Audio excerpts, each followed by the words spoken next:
Ladies and gentlemen, let us acknowledge the arrival of Senator Christopher Lawrence Tigo together with our Chief Public Attorney, Dr. Percy. Persida V. Rueda Acosta, DSD.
Kindly be seated. Good afternoon. Our guest has been serving the Filipino people for more than 2 decades. Prior to becoming a senator of the Republic, he began his career in public service in 1998 as the executive assistant of then Davao City 1st District Representative and former President Rodrigo Duterte. He eventually became the former President's most trusted aide when the latter became Davao City Mayor in 2001 until he was catapulted into the presidency in 2016, during which our guest served as a special assistant to the President. He was then elected senator in 2019, garnering roughly 21 million votes and placing 3rd overall. As a senator, he has authored or co-authored 32 laws and sponsored or co-sponsored 170 laws in the 18th Congress. In the first regular session of the 19th Congress, he has already co-authored and co-sponsored 19 laws. He holds the crucial position of chair for the Senate Committees on Health and Demography, as well as on sports. Through these significant roles, he has spearheaded numerous impactful initiatives aimed at enhancing healthcare accessibility and improving the overall quality of life for all Filipinos. Among his noteworthy endeavors are the successful implementation of the Malasakit Centers program and the establishment of super health centers.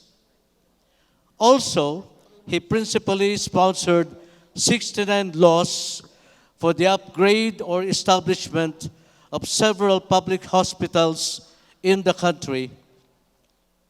He also successfully authored and sponsored the law which will establish regional specialty centers nationwide that will offer specialized medical services similar to the Philippine Heart Center, Lung Center of the Philippines, and the National Kidney and Transplant Institute, among others. Additionally, as chair of the Senate Committee on Sports, he has actively championed grassroots sports development, recognizing its profound significance in nurturing athletes and as an integral part of the collective campaign against illegal drugs and criminality. He also authored the Salary Standardization Law 5 that raised the salaries of all government employees, and Republic Act 11589, or the Bureau of Fire Modernization Act. He is also an author and the primary proponent of RA 11641, or the Department of Migrant Workers Act. He is bringing the banner of Tapang at Malasakit to the Senate and is championing a government that truly cares for the people in order to provide a brand of public service inspired by his many years of working with the former President Duterte. Ladies and gentlemen, let us now welcome our hardworking Senator, Mr. Malasakit himself, Christopher Lawrence Bong Go.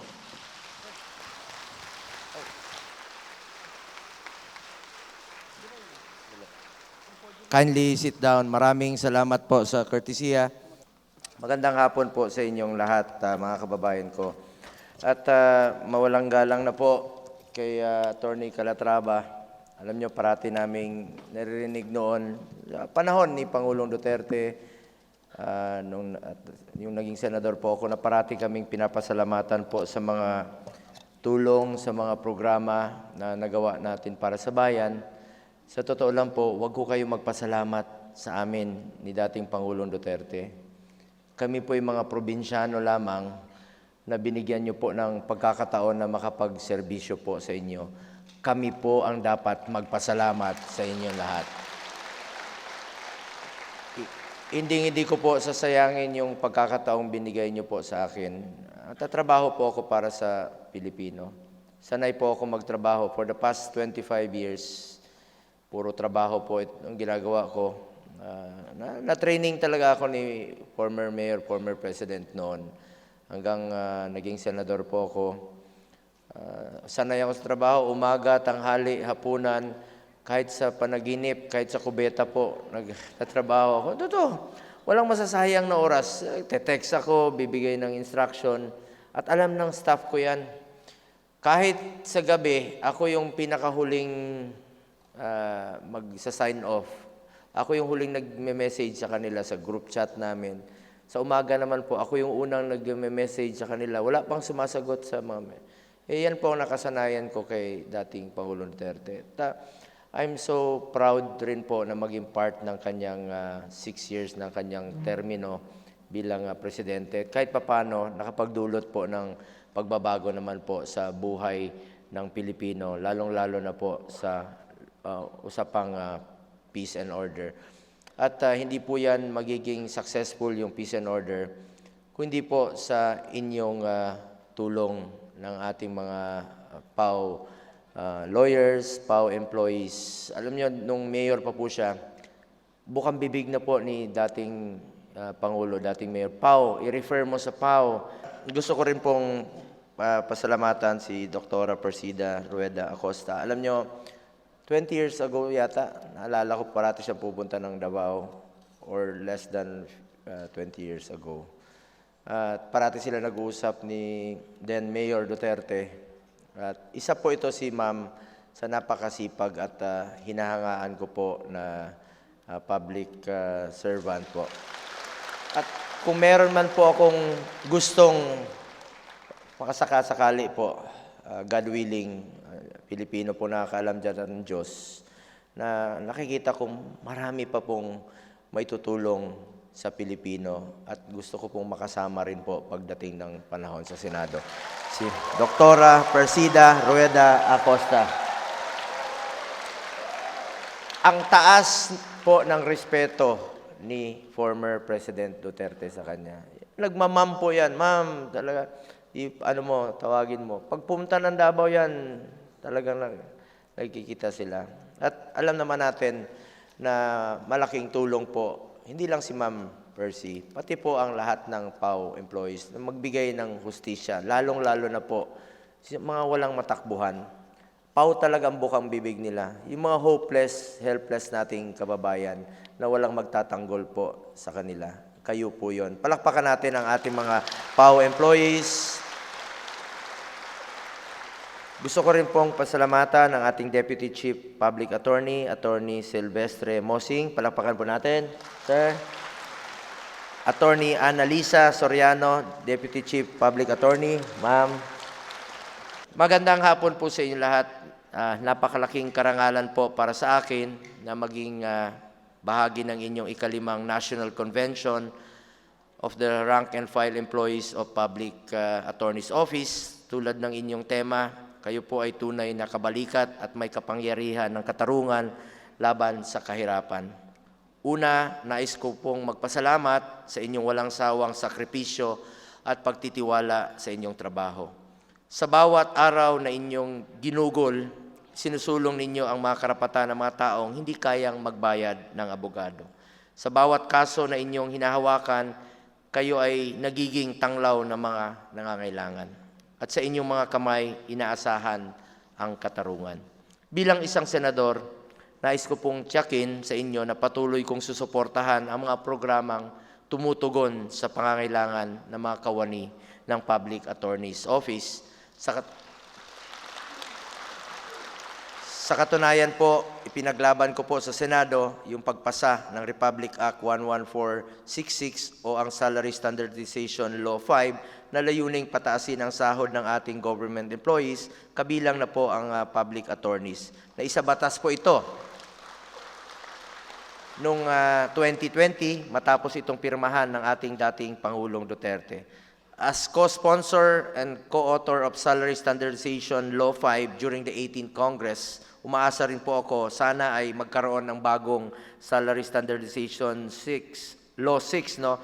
I'm one with the government in seeking to provide another increase in salaries for those working in the public sector.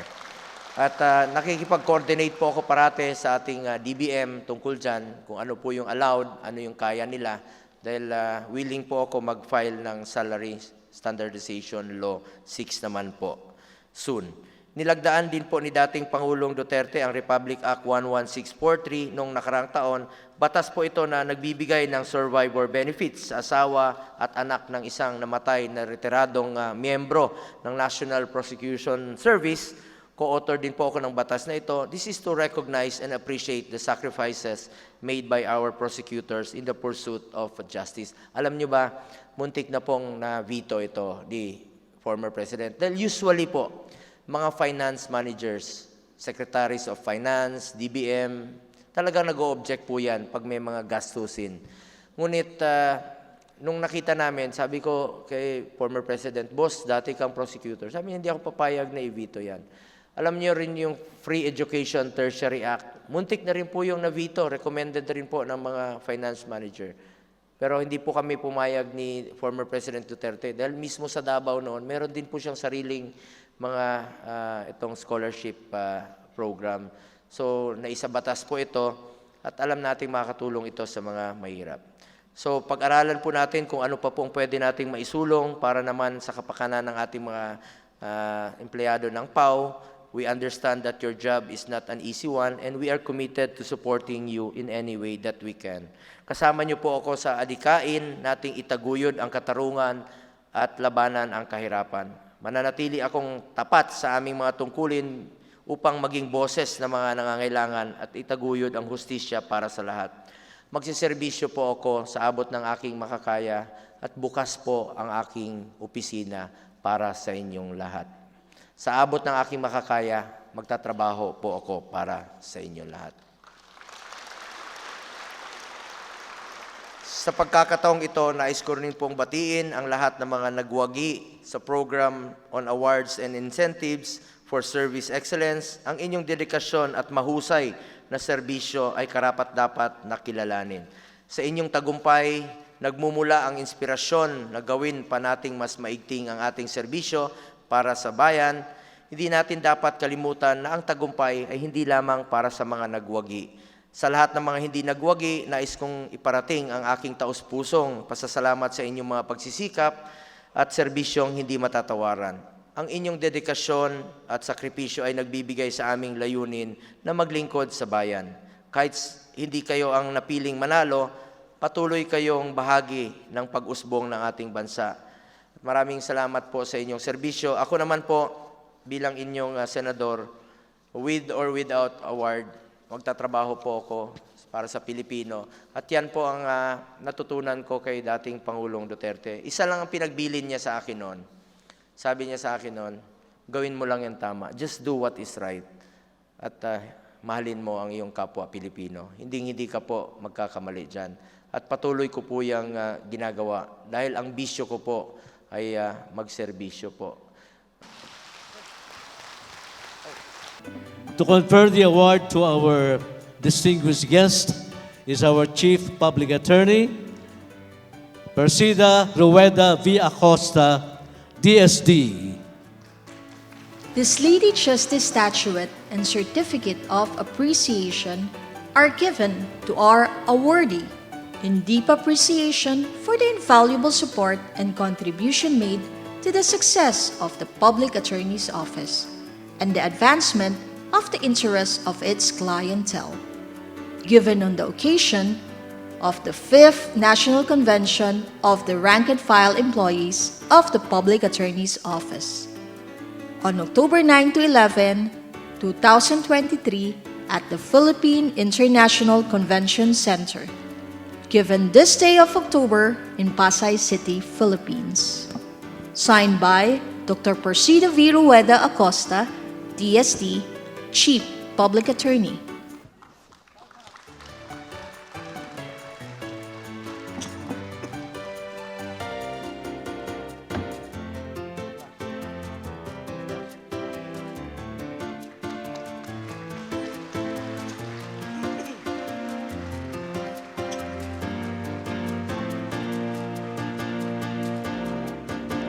Our awardee as Outstanding Senator, Christopher Lawrence Bong Go.